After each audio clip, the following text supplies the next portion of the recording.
गिबियाव नोंथांमोननि चेनेलखौ खुलुमबाय आरो गासैबो रायजो राजानि सायाव खुलुमहरनाय थाबाय।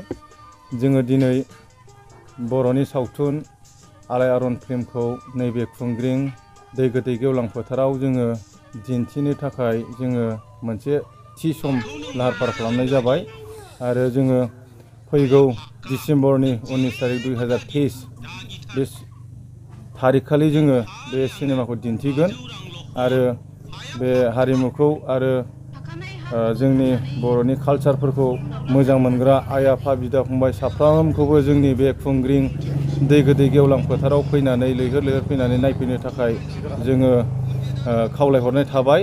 जोङो टिकेटनि बेसेनखौ जोङो सियाराव 150 रां आरो हायाव 100 रां खालामनाय जादों आरो जोङो सियारनि केपासिटिखौ 3000 खालामनाय जादों आरो हायाव जोङो जिरायहोनो थाखाय 250नि जोङो केपासिटि खालामदों।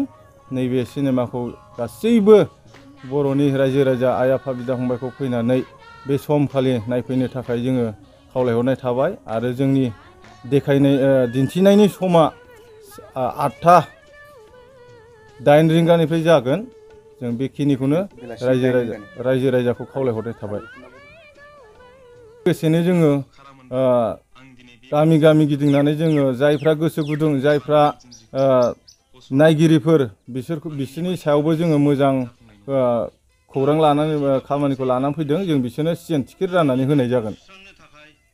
सिजोन टिकेटनि दामा 120 जागोन। सिजोन टिकेटनि दामा बेखिनियानो।